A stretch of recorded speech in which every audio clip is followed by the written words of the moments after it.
Hello मेरे प्यारे दोस्तों, आप सभी का स्वागत है आपके अपने channel Amit GS world institute पे, जहां हम पढ़ते हैं जीएस और इंजीनियरिंग के सब्जेक्ट मजेदार कॉन्सेप्ट के साथ। चलिए आज बात करेंगे हम इक्विलिब्रियम से। बट क्या कहें, लेक्चर आजकल 2-3 दिन से डालने में लेट हो जा रहा है, क्योंकि यहाँ की जो हम जहां से हैं वहां के हवाएं, वहां के बारिश और लाइट की जवाब ही नहीं है ना। कभी भी कट जाती है और कभी भी चली जाती है, और मौसम ही ऐसा है, कभी बरसात कभी आंधी आ जाती है। तो चलिए आज बात करेंगे इक्विलिब्रियम पे। इससे पहले हमने बात किया था क्या, पैरेललोग्राम लॉ, ट्रायंगल लॉ और पॉलीगन लॉ। आज बात करेंगे इक्विलिब्रियम। इक्विलिब्रियम की बात, इक्विलिब्रियम को हिंदी में कहते हैं साम्यावस्था। फिजिक्स और मैकेनिक्स का थोड़ा कॉन्सेप्ट सेम है, केमिस्ट्री में थोड़ा कॉन्सेप्ट चेंज है। तो हम क्या पढ़ रहे हैं, मैकेनिक्स मेरे भाई।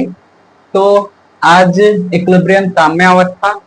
साम्यावस्था की बात करें तो हम साम्यावस्था में जी ही रहे हैं और हर रोज जी रहे हैं। जैसे कि अगर मैं बात करूं साम्यावस्था की, तो ये क्या करता है, अगर कोई बल लग रहा है, ठीक है, अगर कोई बल लग रहा है और वो बल एक दूसरे को संतुलित कर देता है तो रिजल्टेंट क्या होता है, जीरो। अगर कोई बल लग रहा है और वो एक दूसरे को संतुलित कर देता है, जहां पे रिजल्टेंट फोर्स क्या हो जाए, जीरो हो जाए, वो इक्विलिब्रियम फोर्स कहलाता है।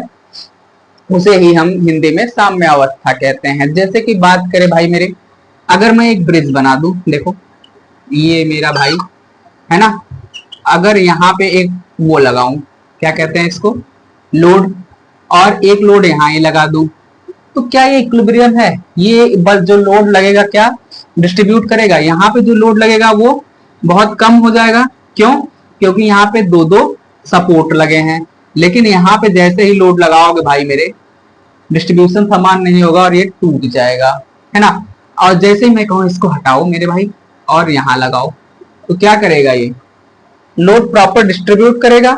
और जो भी लोड लगेगा, अब इसको हटाओ, जो भी लोड लगेगा, है ना, जो भी लोड लगेगा क्या करेगा, प्रॉपर क्या करेगा, डिस्ट्रीब्यूट कर देगा, समान अवस्था में डिस्ट्रीब्यूट कर देगा, जिससे रिजल्टेंट फोर्स क्या हो जाएगा, जीरो। ये लेंथ पे जो रिजल्टेंट फोर्स होगा जीरो होगा, क्योंकि सभी बल एक समान अवस्था में बांट दिए जाएंगे। अब कहोगे सर दूसरा कुछ ऑप्शन दे दो। चलो, मैं एक घर बनाया अपने चिंटू का, है ना, यहां से ये इसका मकान का एंट्री है, और यहां से एक छज्जा निकाल दो, चिंटू मेरा, है ना, कहा भाई एक छज्जा निकाल दो। और सोचो यहाँ पे लोड लग रहा है, ये छत है इसका, और ये छज्जा निकला हुआ है, और यहाँ पे कोई लोड नहीं लगा है। तो क्या होगा, अगर इस पे लोड ज्यादा दोगे, क्या होगा, डिस्ट्रीब्यूट नहीं कर पाएगा प्रॉपर, और ये छज्जा लटक के टूट जाएगा। लेकिन मैं कहूँ यहीं से एक बीम सपोर्ट दे दो, या यहाँ पे एक पिलर दे दो, तो क्या करेगा, अब सपोर्ट मिल गया, सपोर्ट मिलते ही क्या करेगा, लोड को डिस्ट्रीब्यूट कर देगा मेरे भाई। डिस्ट्रीब्यूट कर देगा तो क्या होगा मेरे भाई, ये लोड डिस्ट्रीब्यूट होगा तो दोनों साइड के लोड क्या हो जाएंगे, सामान्य हो जाएंगे, जिससे रिजल्टेंट फोर्स क्या हो जाएगा, जीरो। अगर ऐसे नहीं समझ में आ रहा है तो एक और एग्जांपल देखो, एक और एग्जांपल देखो। यहाँ पे एक सर्कल है, ठीक, और ये टीम ए है, जहां पे मेरा चिंटू है, चिंटू है, ठीक है, और ये टीम बी है, जहां पे मेरा पिंटू है। अब इसको देख के तुमको समझ में आ रहा होगा क्या है। तो भाई ये रस्साकसी का खेल हो रहा है, ठीक है। अब यहाँ पे मैंने एक फोर्स लगाया, मान लो चिंटू का दोस्त था, और वो क्या किया, यहां से लोड लगाना शुरू किया मेरे भाई, और अपने तरफ खींचा किसने, न्यूटन पे, 50 न्यूटन पे, और इधर से कोई फोर्स नहीं लग रहा है। तो ये लोड जब खींचेगा तो ये क्या करेगा, इस साइड डायरेक्शन में ले जाएगा, है ना। वैसे ही मैंने क्या किया, इधर पिंटू का दोस्त था, वो भी कहा भाई मैं तुमसे कम थोड़ी हूं, है ना, इसने भी लोड लगाया, कितना, 50 न्यूटन। ये क्या किया, इस साइड खींचा। अब बताओ दोनों का लोड 50 न्यूटन लग रहा है, तो क्या पॉइंट यहीं पे रुक जाएगा, जब रुक जाएगा तो हमारा रिजल्टेंट फोर्स क्या हो जाएगा, जीरो। मेरे भाई कैसे, तो R equal to resultant force क्या होता है, F1 प्लस F2। अब ये F1 हो गया और ये F2 हो गया। मेरे भाई हमको पता है रिजल्टेंट फोर्स F1 कितना है, 50 न्यूटन, और ये एक्स एक्सिस है, तो ये कितना हो जाएगा, -50 न्यूटन।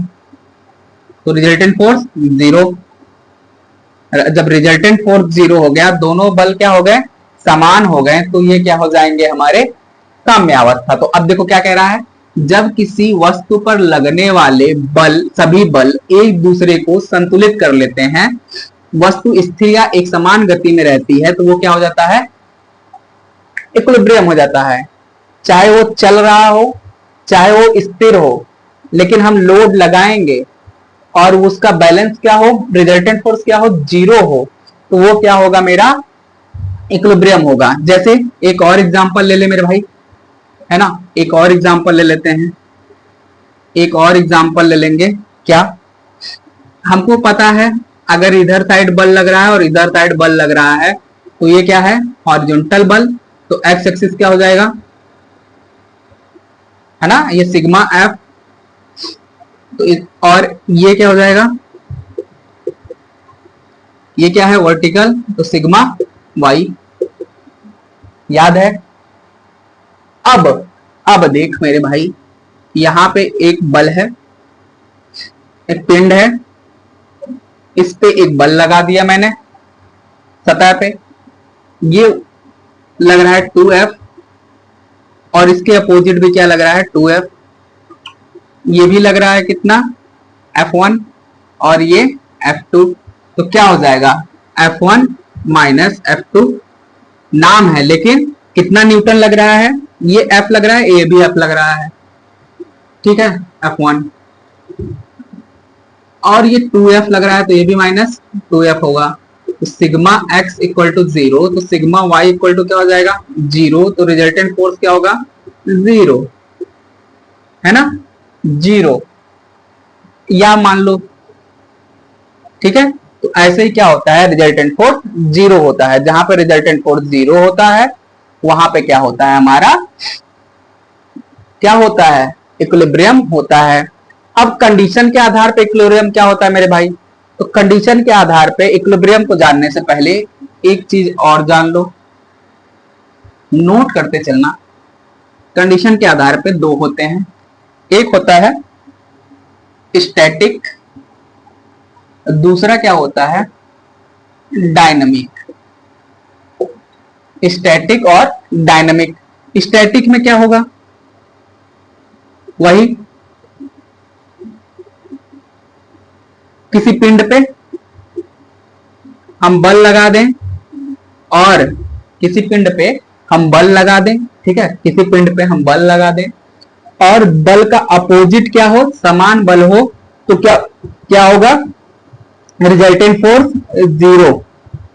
और डायनेमिक क्या होगा, अगर ये पिंड है, ऐसे ही बल लगा दिया हमने, मान लो 2F 2F 4F और ये 4F, और इस पे एक बल लगा दें, है ना, एक बल लगा दें, ये क्या करेगा, मूवमेंट करेगा, है ना, क्या करेगा, जैसे ऐसे बल लगाएंगे, ये क्या करने लगेगा, मूवमेंट करने लगेगा।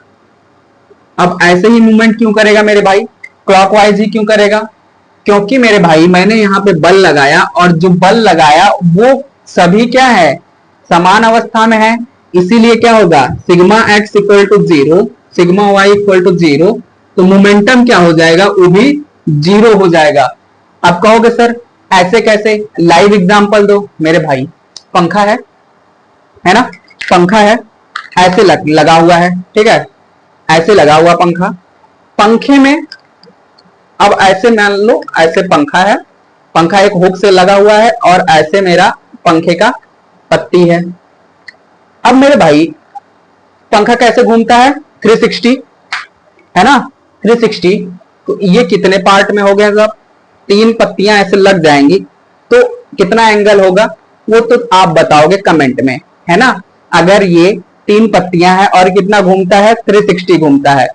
अगर सोचो, अगर इसे इक्विलिब्रियम नहीं लगा हो, अब इस पे एक ऐसे हुक लगा है ना, ऐसे रोटेट कर रहा है पंखा। अब जब रोटेट कर रहा है तो क्या रोटेट कर ऐसे रोटेट कर रहा है ना, क्या ऐसे हो जाता है? नहीं होता मेरे भाई। होगा कब? जब हम प्लस माइनस उल्टा कर दें, तब वो क्लॉकवाइज घूमेगा एक बार और एक बार एंटी क्लॉकवाइज।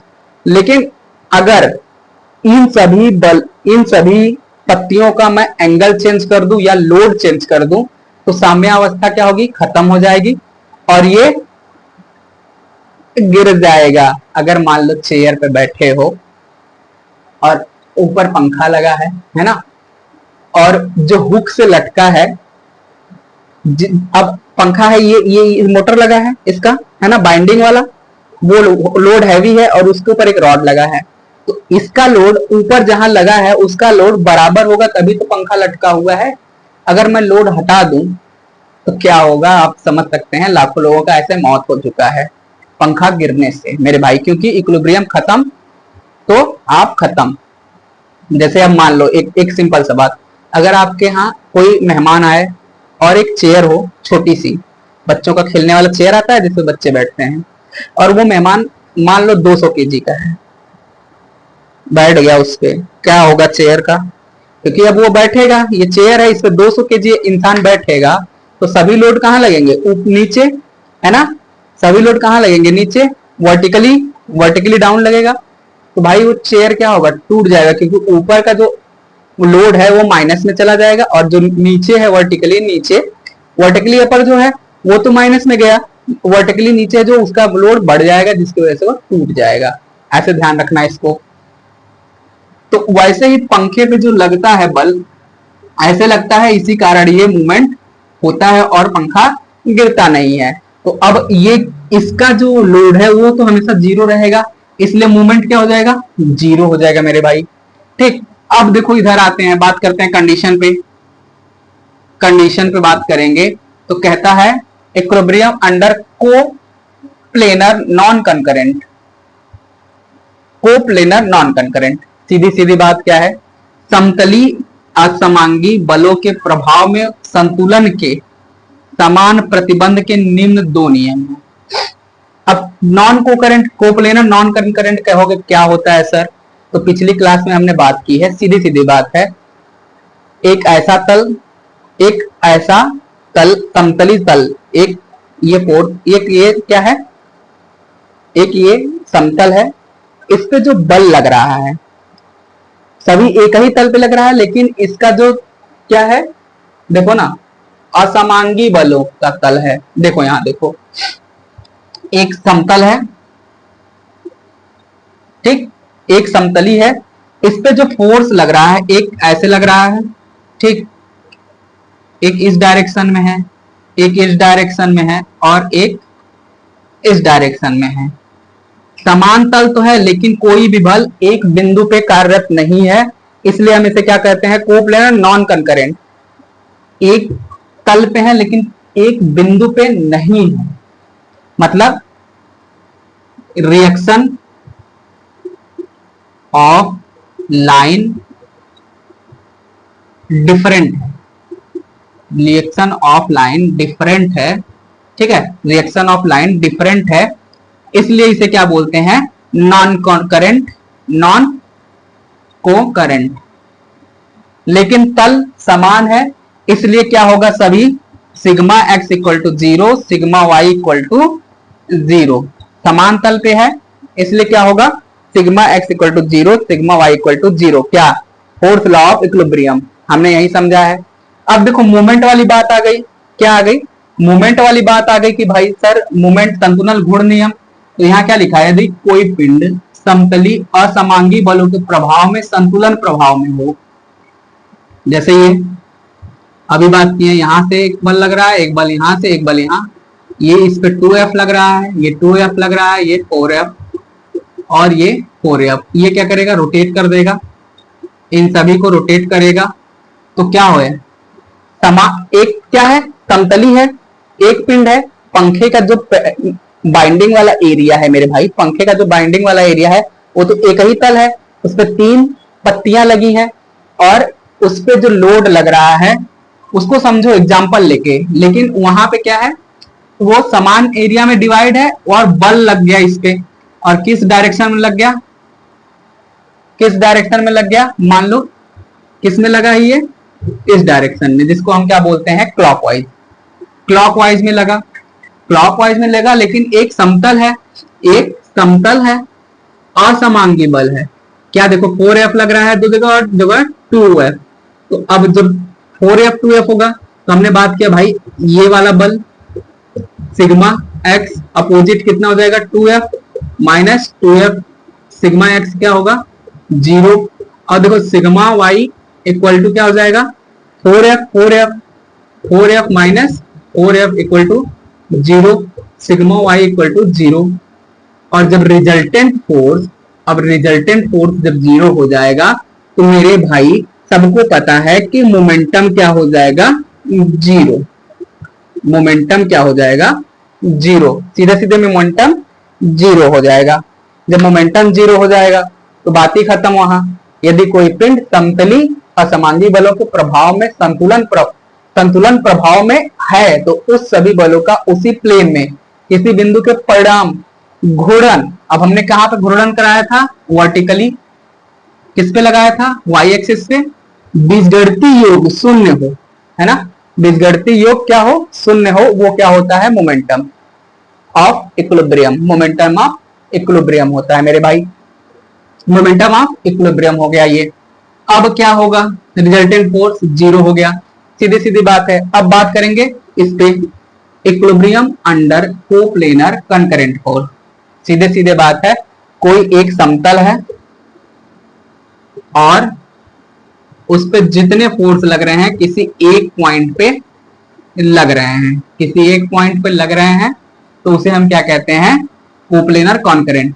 चाहे ऐसे इस डायरेक्शन में लगे चाहे इस डायरेक्शन में लगे, लेकिन एक ही बिंदु पे मिलते हैं, उन्हें हम क्या कहते हैं, संतुलित बल कहते हैं। जब एक ही पिंड पे मिलेंगे तो फोर्स ऑफ लॉ इक्विलिब्रियम क्या होगा, sigma x equal to 0, sigma Y equal to 0 और resultant force equal to 0, simple सा। और यहाँ पे आपको बताने की जरूरत नहीं है, नॉन कोप्लेनर कंकरेंट है तो सीधे सीधी बात है कि एक बिंदु पे एक प्लेन में तो होंगे, लेकिन लॉ ऑफ एक्शन क्या होगा इनका, लाइन ऑफ एक्शन यानी संरेखी बल क्या होगा, अलग अलग दिशा में होगा, जिसकी वजह से sigma F X equal to 0 होगा तो सिग्मा वाई इक्वल टू 0 होगा, सिग्मा जेड इक्वल टू भी 0 होगा, यानी मोमेंट क्या होगा 0 होगा। तो ये हमारा क्या था भाई, मेरे इक्विलिब्रियम फोर्स था। अब बात करेंगे लामेस थ्योरम पे, एक बार आप नोट कर लीजिए इन सब चीजों को, है ना, एक बार इन सब चीजों को नोट कर लीजिए, फिर बात करते हैं हम लामेस थ्योरम पे। चलिए शायद हो गया होगा, हाँ। तो लामेस थ्योरम भी क्या है, एक बल ही होता है, उसको हमें जानना है होता कैसे है। मेरे भाई, मेरे चिंटू, मेरे पिंटू, क्लास में बने रहोगे तो बहुत मजा आएगा, है ना।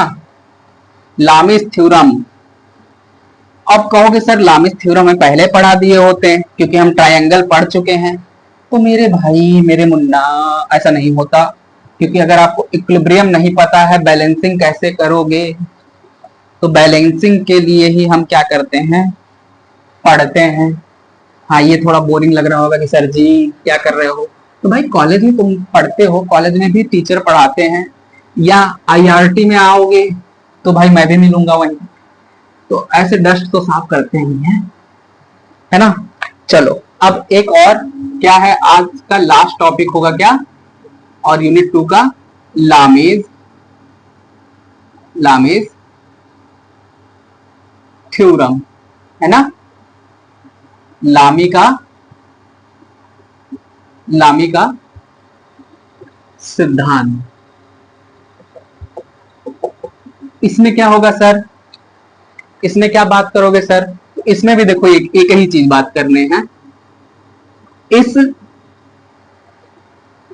अरे यार इसको क्या हो जाता है, कहता है तुम्हारा चिंटू दुखी हो गया इसलिए मैं चलूंगा नहीं, मेरे चिंटू दुखी नहीं होना, है ना, दुखी हो गया, मेरा एक स्टूडेंट है बेचारा दुखी हो जाता है, तो मैं उसको कहना चाहूंगा भाई मेरे, देखो क्लास रेगुलर आएगी ऐसा नहीं है, आप बहुत अच्छे स्टूडेंट हैं, तो ऐसा कर सकते हैं हम, क्या करेंगे अब थोड़ा छोटा वीडियो बनाएंगे, एक मटेरियल साइंस की और एक क्या नाम है इंजीनियरिंग मैकेनिक्स की।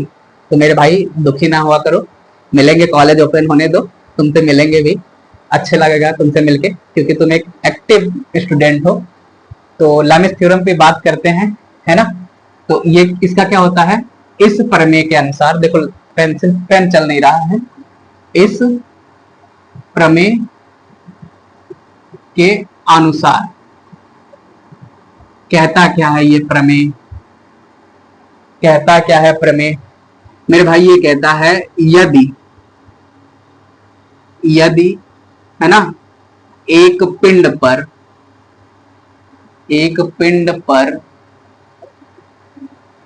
कार्यरत, है ना, कार्यरत बल एक क्या हो, बल एक पिंड जो साम्यावस्था में हो, जो क्या हो, जो साम्या अवस्था में हो, है ना, जिस पे लगे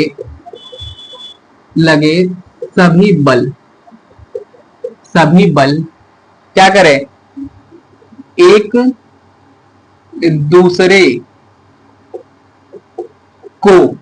दूसरे को क्या करें, संतुलित करें,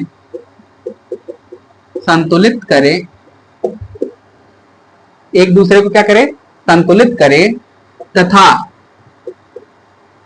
एक बल शेष दो बलों के ज्या यानी साइन, याद है ना साइन का रूल, ज्या का रूल, तेज बलों के ज्या के समानुपाती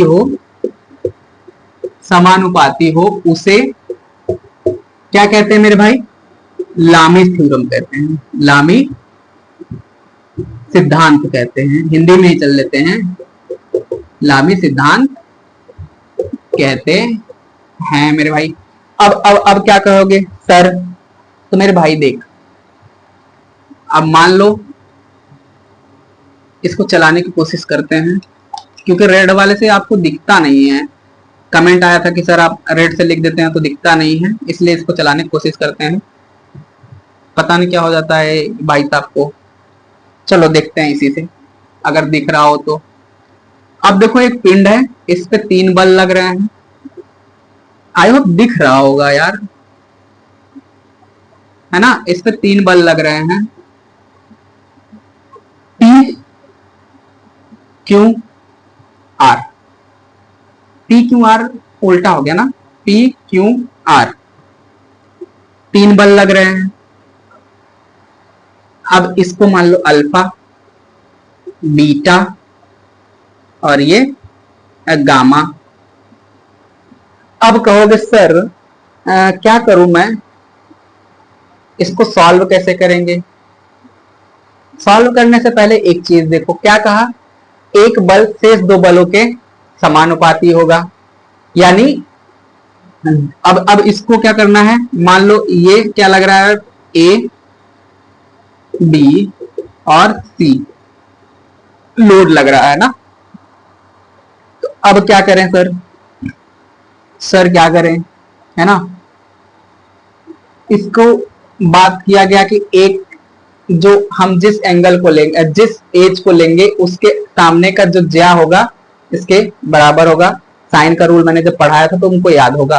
तो कहोगे सर इसको कैसे सॉल्व करें, तो मैंने एक चीज पढ़ाया था, क्या मेरे भाई, मैंने एक चीज पढ़ाया था, बोलोगे क्या, अब पूछोगे क्या सर, तो भाई मेरे याद होगा तुमको ट्रायंगल ला, है ना, याद है ना ट्रायंगल ला। तो अब कहोगे सर उसका क्या जरूरत है, जरूरत है ना, फिर उसके साथ साथ पढ़ाया था रिसोल्यूशन ऑफ फोर्स, उसमें बताया था डायरेक्शन का। तो इसको हम क्या करेंगे, एक ट्राइंगल में बदलेंगे। कैसे मेरे भाई, देखो अब ये है ना P, तो यहां पे एक ओरिजिन लेंगे और ये P, ठीक है। इसको थोड़ा सा वाइड कर लेते हैं मेरे भाई, है ना, देखो ऐसे अच्छा लगेगा। क्या था यहाँ पे, R P Q, P Q R ना, और B, ठीक है। अब ये है, इसका डायरेक्शन लेंगे हम, कैसे, ऐसे, कैसे लेंगे, ऐसे जा रहा है ना, ऐसे, और ये वाला ऐसे, याद आ रहा है कुछ। तो अब यहां पे देखो A डैश, एक लोड लगा, ये क्या था P, और ये क्या है Q, और ये क्या है R, है ना। हमको पता है क्या मेरे भाई, इसका जो एंगल लेते हैं, बाहर रखते हैं ना एंगल, इसको क्या था, देखो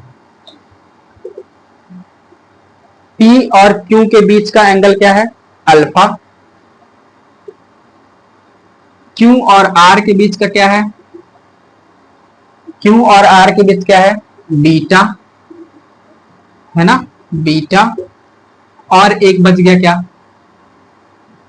P और R, एक ये है ना, ये डायरेक्शन, इनके बीच का क्या है, अल्फा, बीटा और गामा, लाइन ऑफ एक्शन, ठीक। अब ए लाइन ऑफ एक्शन देखो, कुछ तो गड़बड़ हो रहा है मेरे भाई, इसको मिटाओ, फिर से देखते हैं। यहां पे देखो, ये क्या है, P और R के बीच क्या है, अल्फा, P और Q के बीच क्या है, गामा, और Q और R के बीच, है ना, Q और R के बीच, तो ये लेंगे हम ये, और इसको करेंगे ये, तो ये P है और ये Q है। P और Q के बीच क्या है, अल्फा, ठीक है।